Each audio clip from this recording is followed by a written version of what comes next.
and McLean. Dead Coach's Corner. You're listening to the Rugby Coaches Corner podcast with your host, Andy Plymer. For someone to explain. Bringing you up-to-date coaching concepts from the world of rugby. Sharing ideas to make the game better. Okay, welcome everyone to episode number 23 of the Rugby Coaches Corner podcast. Firstly, apologies for the lateness of this one. Took a couple of weeks off there in the American summer, so trying to get back on track now, and probably going to be aiming to get a bunch more out during the summer rather than once a fortnight. We'll see if we can get them out once a week for a little while. Just a heads up on this episode, great chat with Jocelyn Barrieau. She's an awesome coach, really hard-working coach here in Quebec. Doing great things for women's rugby here and girls rugby, especially in the area of 7's. I really enjoyed this chat. It was awesome. We had a few technical issues at the beginning, so you will actually, halfway through her introduction, the interview actually starts. So she just started out talking about how she got into rugby, that she played basketball and a few other sports beforehand. Until a teacher at her high school then said, "Hey, you'd be a good fit for rugby," and she jumped right in and has been hooked ever since. So really good chat. Hope you enjoy it, and see you on the other side. Yeah, so that coach was Sean McDonough, and he is currently the head coach at RMC.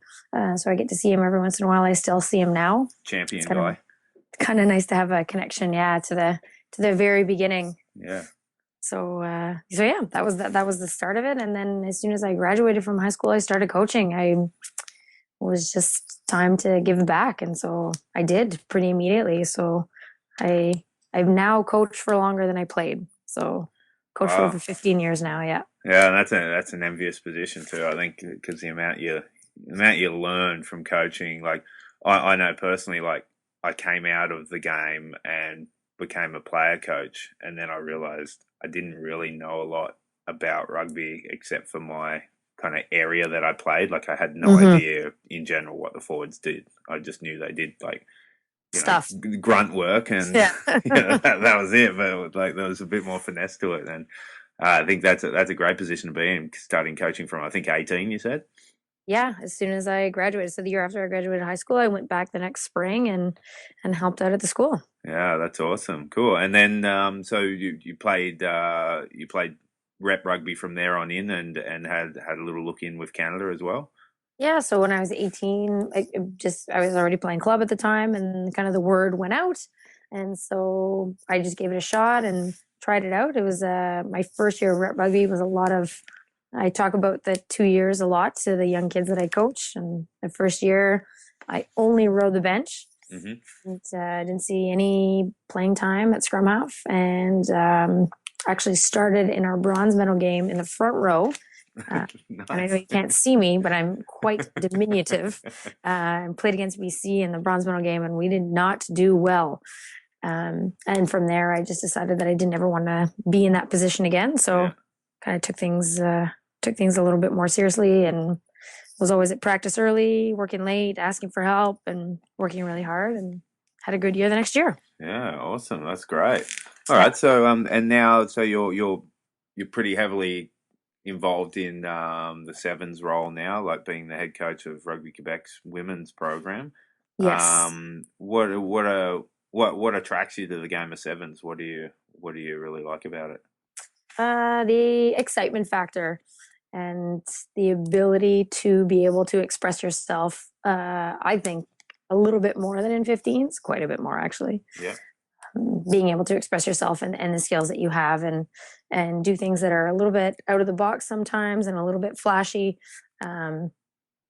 Just a more open game. And I was someone who was always enjoyed reading the game and making decisions and putting people away into space and all those things. And I just really enjoy being able to do that with a little bit more space. Yeah, for sure. And it's just going gangbusters now as well. It's completely taking off, especially after the Vancouver 7's. It's just going to get bigger and bigger here in Canada, and with the Olympics and everything like that.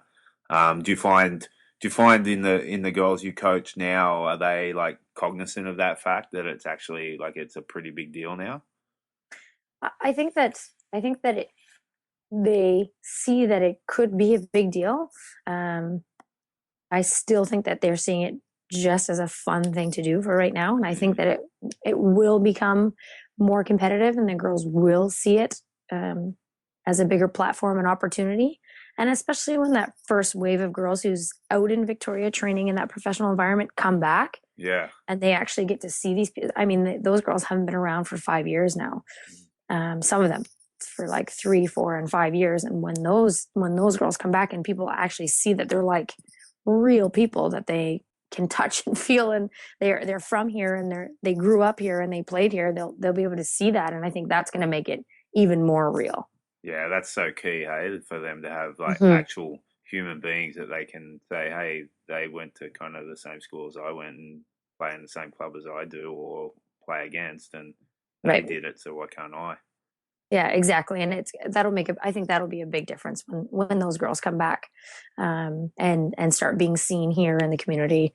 We saw, I mean, a huge World Cup of 15s for women's rugby in Yeah, 2014. absolutely. And when the Canadian women came back, girls were asking to take their pictures with them. And that's something that we haven't seen that in women's rugby yet. And so it'll be even bigger when those Olympians come back. And I think it'll just be great for the women's game. Yeah, I think especially in Quebec too. Like on the men's front, Quebec is quite the minion Hmm. with men's rugby, both sevens and 15s. But in women's 15s and sevens, Quebec's a powerhouse. Like sometimes on the World Rugby circuit, half the team or a third of the team are Quebecers. So that's got to be a huge advantage too.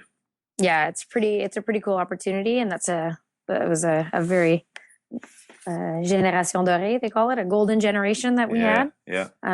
And so our job, I think, is just to make sure we have another Yeah, generation. keep the conveyor Yeah, belt going. Absolutely. exactly. Yeah. Okay. So, what are some of the things you really, especially coaching like U18 girls? What are Mhm. some of the things you really enjoy about coaching girls, especially in sevens? Just their level of enthusiasm uh, all around. I love to see kids have fun, and these Yeah. kids have a lot of fun because they're given a lot of space to have fun. I mean, just a quick story from being in Vancouver. Um, it was pouring rain. It was freezing cold. So not the most glamorous location for a sevens tournament, for especially for kids, and so we had a pretty rough go, and we were in the locker room at one point, and all they wanted to do was dance, put on music, have fun, have a good time. The weather didn't bother them. They didn't complain about it once. They were filthy. They were freezing. We went out, warmed up every game. They went out, played every game. It was just a really refreshing That's great. experience. Yeah, it was really, and I mean, we almost had to tell them to calm down. They were so excited. So, so I mean, that part of it is, I mean, I'm also a school teacher and teach in high school. Mm, So energy at that age is one of the coolest things. I like feed off that, mm. and definitely keeps me on my toes. That's for sure. Yeah. Can you imagine taking an old boys or old girls team on a tour like that and having the similar conditions? Oh I don't think you'd have the same energy. no, no. I think if the senior women were would have been in that weather, they might not have responded so positively. No, But no, cool. All right. Well, they're some of the positive, or one of the main positive things. What are some of the challenges you face in your coaching environment that you're currently in? um, the funding, the pay to play model, Mm, and the lack of funding for the athletes is a tough one. I know that there are kids out there who aren't getting seen and who aren't showing up because they say, well, it's just gonna cost too much, so I'm not gonna put myself out there. I'm not even yeah, gonna give brutal. myself that opportunity. That's a huge obstacle. I mean, if it was free, there would be a totally different dynamic around the training environment. So that's a big one. Yeah, and I think that pay to play is going to be even more of a an issue now that with sevens taking off as it is. It's going to hurt the 15s program too because we're not in a position where we can have just 15s players and just sevens players. We're pulling from the same pool. So For some of sure. these athletes, they may play 300 $300-400 for their club dues. Then they may pay a couple of thousand for their 7's dues for 3 tournaments or 2 tournaments or something. Mm-hmm. Then they may pay another, 1,000 or 2,000 for their representative dues as well. So that's a lot of money to cough up, and something's got to give at some stage. Exactly. And eventually it will become that. I just hope that by the time that we have to, or that athletes have to make the choice, that we, as a provincial union or as a country, can kind of take some of that burden off or help in some way. And I hope that that's coming down the pipe, and with the Olympic funding, that could be possible. So I'm hopeful. Yeah, absolutely. And I think those just recently, I think the latest senior women's camp was completely funded as well. So that was a massive step for women's rugby in Canada.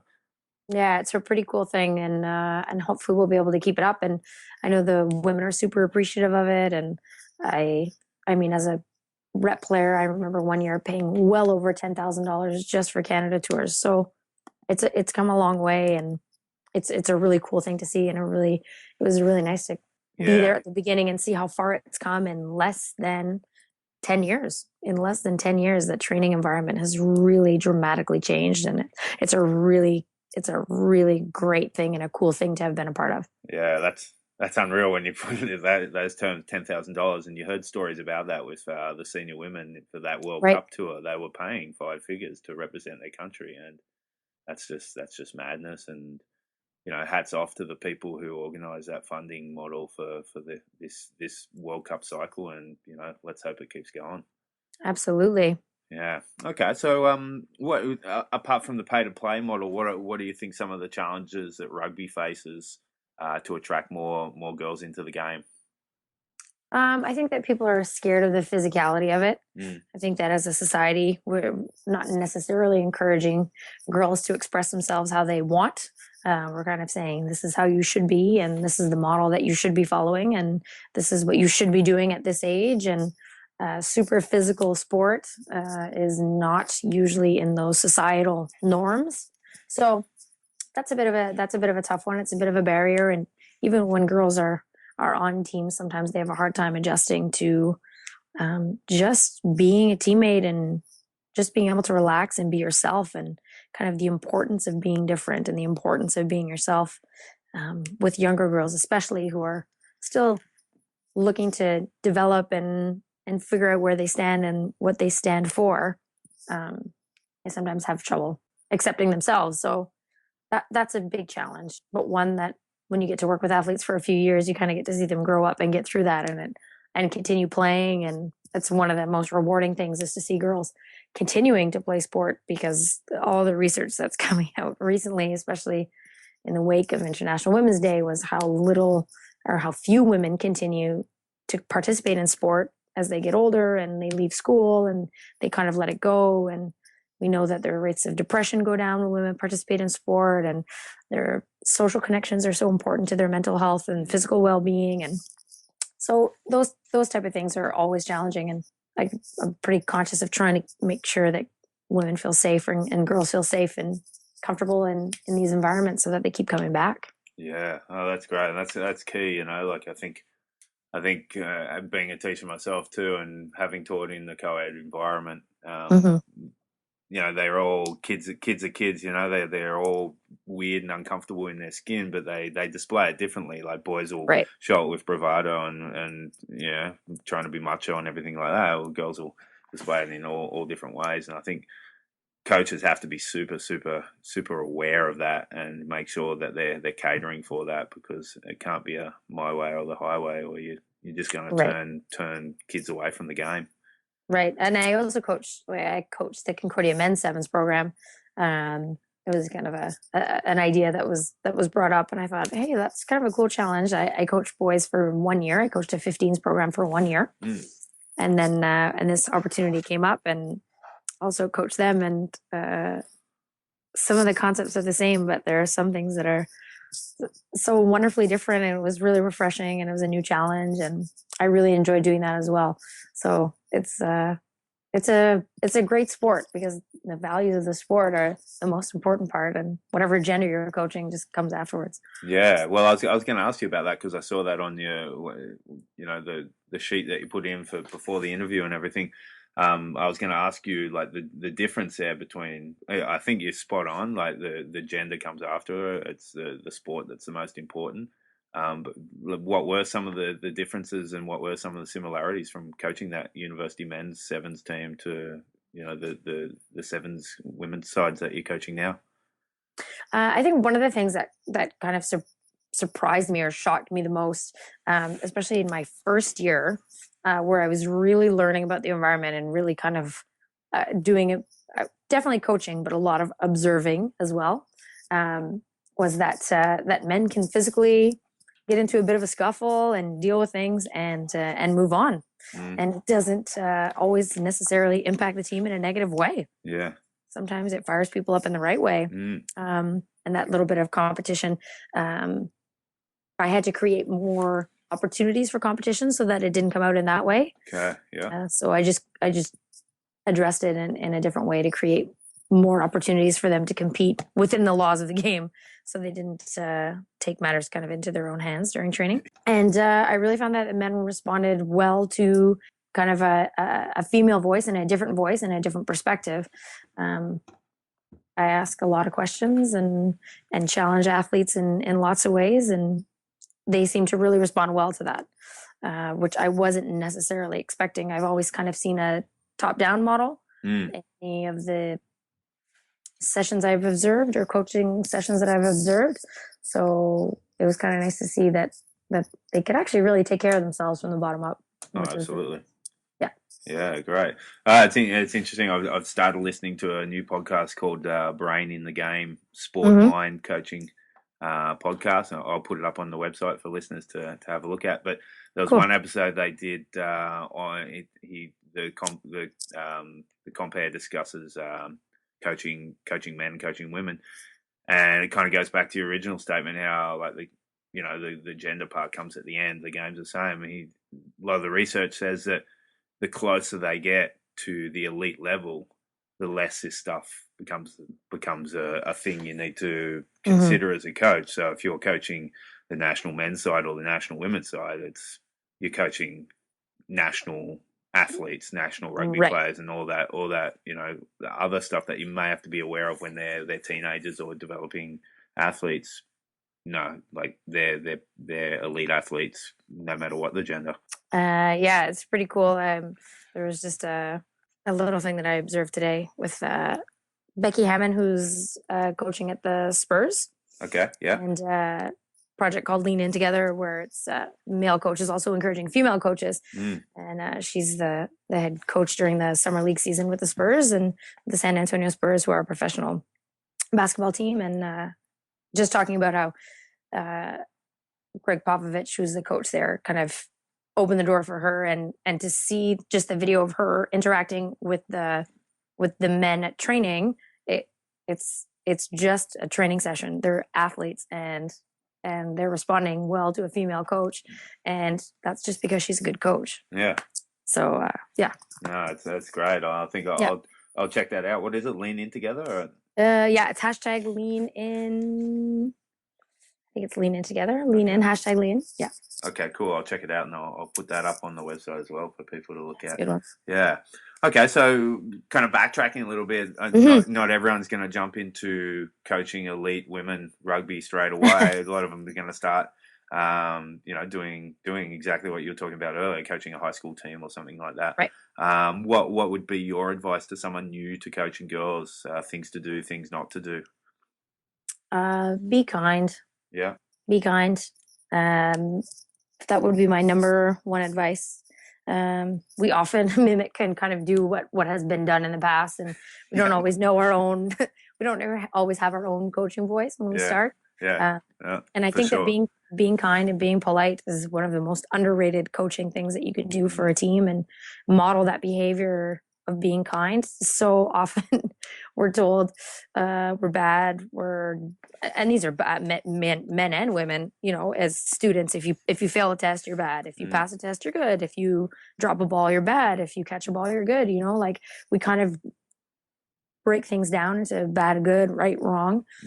And there's enough of those societal pressures placed on the players that we kind of inherit and get to be with. So one of my big things is to always be kind, because we don't know what they're bringing with them every day. And so I always make sure that the first bit of my training session is always based on creating a positive environment. Yeah, that's great. That's good. That's good advice. And I think you tap on something that's come up a bunch in the show. There is like often we start coaching as we were coached, and most of the times, like, not that people were doing it because they were not good people, but just the pedagogy behind it wasn't exactly too robust. No, for sure. We can repeat that and make the same mistakes. So yeah, that's really good advice. And I think that crosses over to all coaching as well.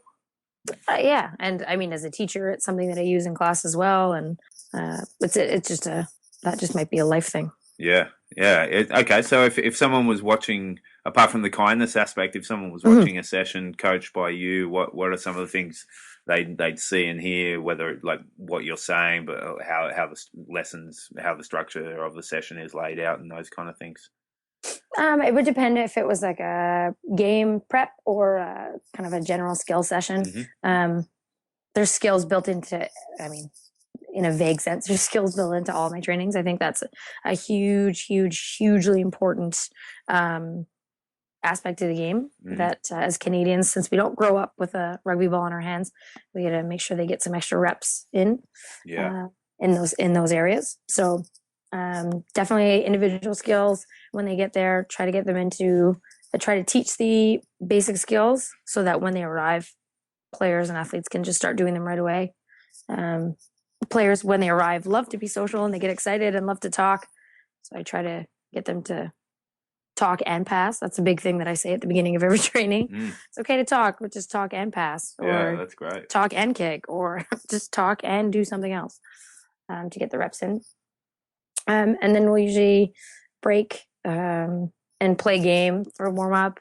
I usually let athletes lead their own. If they want to do a physical warm up, I usually let athletes lead that on their own. Pick a leader and then help that leader. If they're senior women, they kind of go off and have their own routines. And if they're juniors, then we usually working on a routine with a captain and kind of coaching a leader to be a leader. And so they can take care of that stuff. And we break up and again, play games. I always like to get a few games in, have fun. Sometimes jump in. Yeah, sometimes jump in with them and just run around and have a good time and have a few laughs and do some fun stuff. And then we'll kind of break, whether it's, like I said, prep stuff. We'll do some unit stuff, come back together, play other little games, get back together. I do a lot of, I just call it accordion. Okay. So here's the instruction, go out, come back in, give you some more instruction or some pointers or some things to focus on, go out, come back in, go out, come back in. So a lot of the sessions look like that. Yeah, that's pretty efficient, especially if you've got a large group. Yeah. And I say express yourself a lot. Just express yourselves and try stuff. The training environment to me is a super safe environment. So I just love to see them express themselves and try things and do things that'll make themselves better and get them out of their comfort zones a little bit. Yeah, and I think that last point there too, one of the previous guests, Stuart Armstrong, talking about player pathways and academies and those kind of things. It's about creating that environment where it's safe to make a mistake. It's okay. Right. Like that's kind of why you're doing it, to get better, and you can't get better without making mistakes. Right. I think that's absolutely key. Yeah, that's a big one for me. And I actually found that when I was coaching the men's team, that they had a harder time accepting that than the women. The women tended to be more willing to kind of make mistakes and mess up than the guys were, which was interesting to me. Yeah, I think that is interesting. I think that age group too, maybe of the men being that early 20s university student. There's the own set of challenges there as a coach for sure. Right. That's great. All right. So in general, with rugby in general, what's your favorite part of the game to coach? Open play decision making. Okay. Yeah. Why that? So on the fly stuff, because I think that has the most potential for excitement. Yeah. And often Quebec is is pegged as an underdog definitely in this country. Yeah. So those are kind of the moments where underdogs, I think, can have the most impact. Is kind of some of that open play, decision making, that kind of flair, and feeling safe to take those risks and to do those things. So doing that kind of stuff on the run is some pretty exciting stuff. And that's probably my favorite. Cool. And how would you coach that in a session? How would you encourage that? Obviously, being games based is pretty key with that. Yeah, exactly, exactly. Games based, just changing the size of the field that they're making decisions on, changing the shape of the defense, changing attack points, changing the challenge, changing the pressure, just giving them all kinds of different situations, opportunities, and spaces to express themselves and really see, what is within their limits and what is outside of their limits and what they can go get outside of their limits as well. Yeah. Okay. Awesome. All right. Well, we always end the show with the same final 4 questions. When you were growing up as a kid, new to rugby, those kind of things, who was one of the players that you really looked up to and admired and kind of got you really interested in the game and wanted to continue playing it? Well, Jillian Florence is my automatic pick. As a kid, she was really the top of the game. Jillian Florence has gone now to 5 World Cups. Yeah, it's amazing.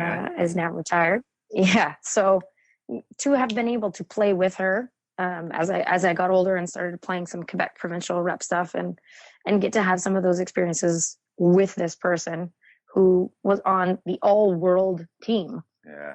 Unreal. Was a pretty cool thing. And so Jillian Florence for sure, being from Quebec as well and representing Canada so consistently for so long. Most capped women's player for Canada, is that correct?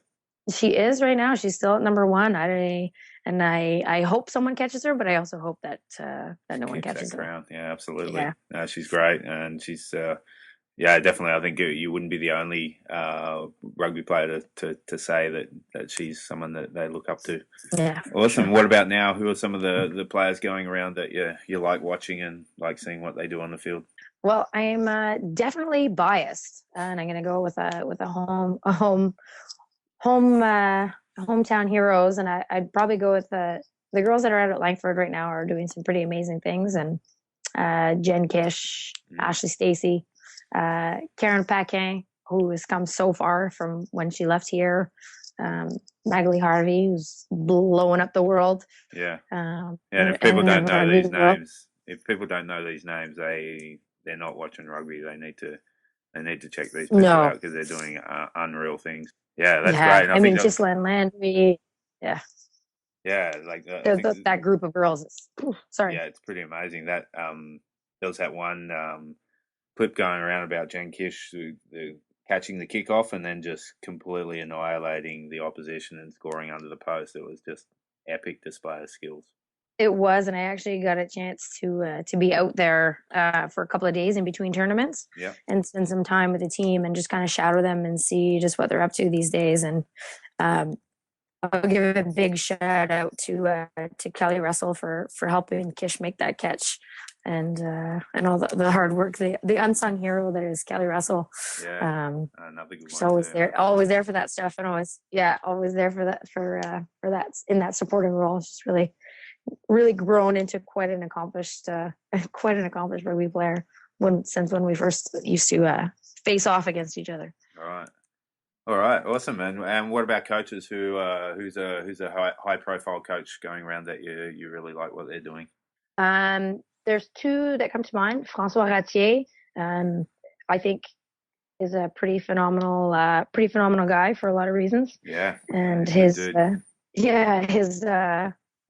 he just wants players to be themselves, and I've kind of taken a page from his book in that sense, and letting people express themselves that way, and providing structure and providing that environment where you come to a training and really appreciate the people that are there and take the time to let them know that they're being seen.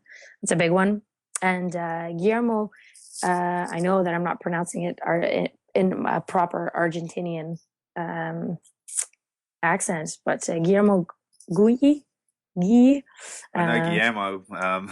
Yes, I don't know how to pronounce his last name properly, and I'm almost embarrassed. But I went to a presentation that he gave years ago at RMC, and he was talking about Argentina and their World Cup success that they had in 2000 and where were they in the final in 2007 in France in the third place game. France 2007.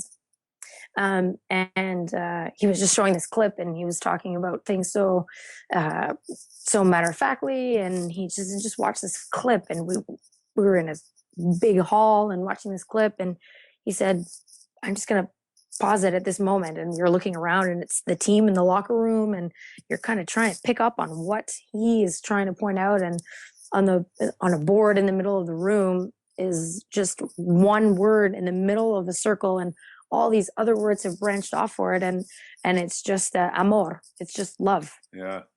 And it made me realize that there's a real place for love in the game, and love of your teammates, and love for the sport, and love for the opportunity that you have to be able to do the sport. And it was a big moment.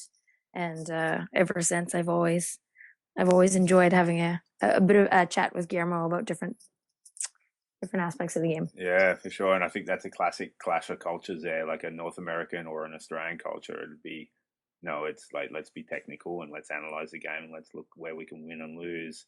And, someone like Guillermo coming from Argentina, or Francois coming from France, completely different outlook on life in general. So that influences the coaching too.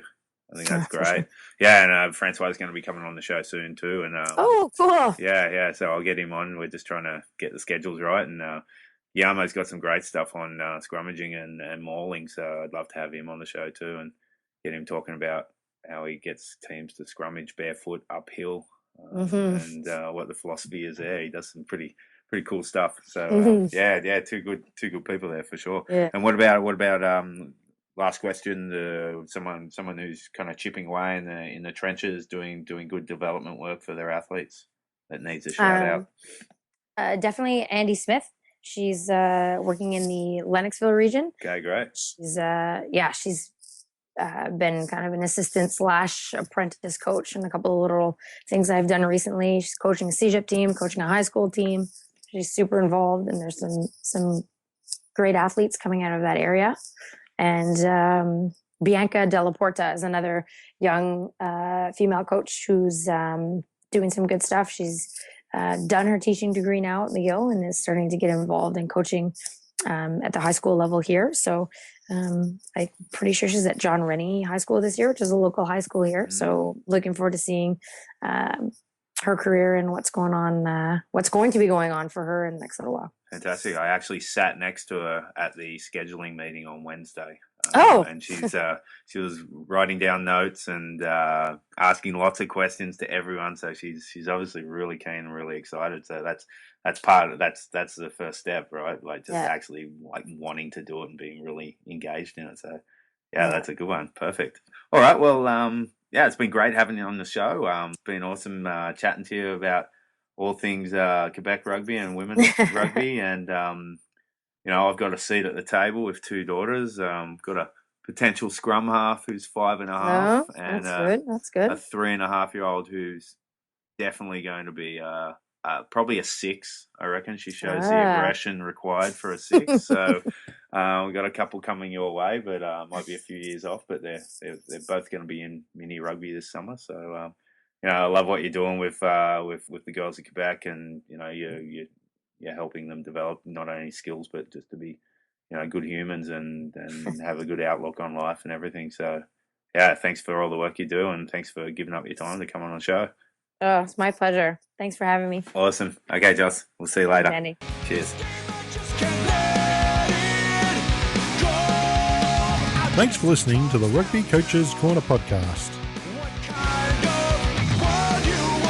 If you enjoyed the show, please leave a review via iTunes and keep listening for the next episode. You can also follow us on Twitter at RugbyCoachSCNR or via the website at therugbycoachescorner.com.